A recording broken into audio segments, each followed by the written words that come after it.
Hello भाई लोग, तो कैसे हो आप सब। उम्मीद करता हूँ सब मजे में होंगे। और आज हम बात करेंगे हाई क्लास मानवा के चैप्टर नंबर 58 के बारे में। पिछले चैप्टर में हमने देखा था हैवानियत की शुरुआत होने वाली होती है, यानी कि जोंग्रोटेक हाई स्कूल के बंदों ने वैंग डैम को अकेले उससे मिलने के लिए बुलाया होता है ताकि वो वैंग डैम की फील्डिंग सेट करके वैंग डैम को निपटा दें। लेकिन वैंग डैम इतनी आसानी से निपटने वाली चीज नहीं। वैंग डैम अपना खास हथियार जो पहले चोई युंटे नाम के बंदे का हुआ करता था, जो कि वैंग डैम के बाप वैंग डॉकपिल का राइट हैंड हुआ करता था, वो हथियार लेकर निकल पड़ता है वैंग डैम जोंग्रोटेक के बंदों का कुत्ता बनाने के लिए। लेकिन आज की वीडियो की शुरुआत में हमें वैंग डैम के बचपन का सीन दिखाया जाता है, जब शायद वैंग डैम और उसकी माँ के ऊपर किसी ने हमला करा होगा और उस समय इन दोनों की जान बचाई थी चोई युंटे ने। मतलब कुल मिला के चोई युंटे काफी ज्यादा खतरनाक बंदा था। अभी हम प्रेजेंट मोमेंट में आते हैं, जहाँ पे वैंग डैम उसी का हथियार लेके पहुंच चुका होता है जोंग्रोटेक वालों को मारने के लिए। और जहाँ पे वैंग डैम को उनसे मिलने के लिए आना है, हम उसके अंदर का सीन देखते हैं। यहाँ पे काफी सारे लोग पहले से ही चाकू वगैरह लेके तैयार होते हैं वैंग डैम को घप करने के लिए। और ना सिर्फ मामूली लोग बल्कि काफी खतरनाक लोग भी यहाँ पे मौजूद होते हैं। वैंग डैम रात को इनके दरवाजे के बाहर पहुंच चुका होता है और जैसे ही बिजली कड़कती है तो इन लोगों को वैंग डैम की शैडो दिखाई दे जाती है। सबको पता चल चुका होता है वैंग डैम यहाँ पे आ चुका है और बारिश भी इसी वक्त स्टार्ट हो चुकी होती है और सबकी नजरें होती है दरवाजे में। जैसे ही वैंग डैम अंदर आएगा, सारे के सारे उसके ऊपर हमला कर देंगे। लेकिन वैंग डैम इतना भी बड़ा चोमू नहीं कि सीधा दरवाजे से अंदर आ जाए। वैंग ऊपर वाली खिड़की तोड़ के वहाँ से जंप करके सीधा अंदर आता है, जो कि इन लोगों के लिए बिल्कुल अनएक्सपेक्टेड था, और सीधा आके एक बंदे के ऊपर कूद के उसको नीचे गिरा देता है। कुछ लोग वैंग डैम की तरफ आते हैं उसको मारने के लिए। उनमें से एक वैंग डैम के ऊपर चाकू से हमला करता है। वैंग नीचे झुक के पहले तो इसके हमले को डॉच करता है, फिर अपने चाकू या फिर तलवार से इसका हाथ काट देता है। बेचारे के आंसू निकल चुके होते हैं और जो दूसरा बंदा वैंग डैम को मारने आ रहा था, उसको भी वैंग सब्जी की तरह काफी सारी जगहों से काट देता है। और ये सब कुछ करा होता है उसने सामने वाले के हमलों से बचते हुए। एक और बंदा वैंग के पीछे से आके उसके चाकू मारता है। वैंग उसको भी डॉच करके इसको तो चाकू से काटता ही है, साथ में उसको भी चाकू से काटता है जो इसके पीछे से आ रहा था। और 5-6 बंदे अभी और आ रहे होते हैं वैंग की तरफ, और वैंग इतनी फुर्ती से इन सब के ऊपर हमला कर रहा होता है कि इनको पता भी नहीं चलता कि ये कब कब लुढ़कने में लगे हुए हैं। जिनके चाकू नहीं पड़ा होता वो इसी डर में जी रहे होते हैं कि कब चाकू पड़ जाएगा। और वैंग डैम के चेहरे का रिएक्शन सच में अभी काफी ज्यादा अजीब होता है। कोई भी स्ट्रगल का निशान तो इसके चेहरे में दिखाई नहीं दे रहा होता। और जितने भी 5-6 बंदे अभी इसके सबसे ज्यादा करीब होते हैं, वैंग गोली की रफ्तार से सबको काटता हुआ आगे चला जाता है। एक दूसरा बंदा वैंग के एक चाकू मारने वाला होता है उसे गाली देता हुआ, लेकिन वैंग पहले तो इसके पेट में चाकू मारता है, इसके बाद इसकी छाती में अपना पैर रख के जंप करता है और कूद पड़ता है बाकी के 3-4 बंदों के ऊपर, जिनको हवाई हवा से वैंग डैम ने कट्स मार के निपटा दिया होता है और जमीन में लैंड करता है। इतने में ही बहुत ही तेजी से एक चाकू वैंग डैम की तरफ बढ़ता है। वैंग अपनी तलवार से उसको रोक देता है, और जिसने ये चाकू चलाया ये कोई नॉर्मल बंदा नहीं, ये जोंग्रोटेक का खास बंदा है जिसका नाम है बे युनशु।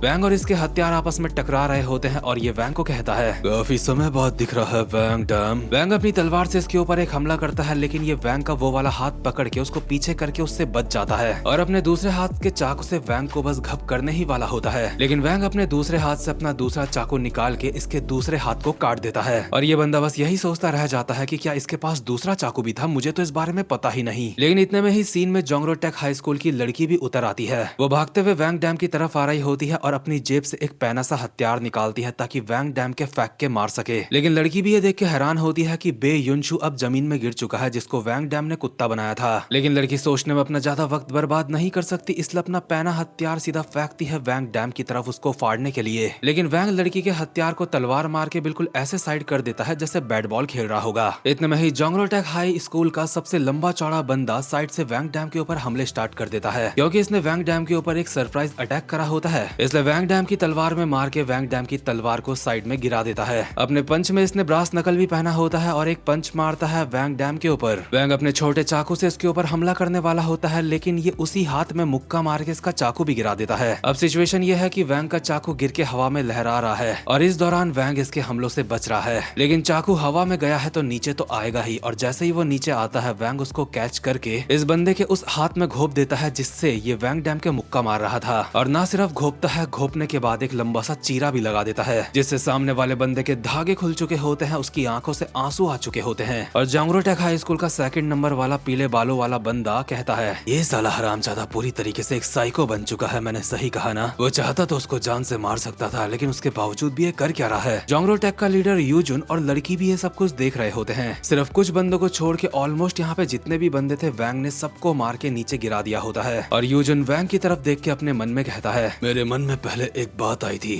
क्या होगा इतने समय में इसकी स्किल्स बेकार हो चुकी होंगी, उनमें जंक लग गया होगा, लेकिन मुझे लगता है मैं फालतू में ही चिंता कर रहा था। घोस्ट, तुम्हारा स्वागत है नर्क में। और सच में भी वैंग डैम का ये लोग वो वाला रूप बाहर लेके आ गए हैं जो वैंग डैम हमेशा छुपाने की कोशिश करता था। वैंग डैम यानी कि घोस्ट इतने सारे बंदों को मारने के बाद इसके चेहरे में एक क्रीपी सी स्माइल होती है, और इसकी इस स्माइल को देख के मुझे हमेशा डाउट होता है क्या यही मेन कैरेक्टर है इस मानवा का, क्योंकि ये स्माइल किसी भी एंगल से किसी हीरो की तो नहीं लगती। ऐसी स्माइल हमेशा होती है एक बहुत बड़े साइकोपैथ की, और इस साइको का दूसरा नाम है द घोस्ट। खैर गाइस, एक बात तो मैं समझ चुका हूँ, अगर घोस्ट नाम का बंदा किसी भी मानवा या फिर एनीमे में अगर तुम्हें देखने को मिल जाए तो समझ जाना यही वो है जो चीर फाड़ मचाने वाला है। लेकिन अफसोस के साथ कहना पड़ रहा है, ये चैप्टर यहीं पे खत्म होता है। और अगर आप अब तक इस वीडियो को देख रहे हो तो वीडियो को लाइक जरूर से कर देना और चैनल को सब्सक्राइब करे बिना बिल्कुल मत जाना। वैसे ये सारी बातें तो सिर्फ फॉर्मेलिटी होती है, सच कहूँ तो जो मन करे वो करो। अब मैं मिलता हूँ आपसे अपनी नेक्स्ट वीडियो में, तब तक के लिए गुड बाय।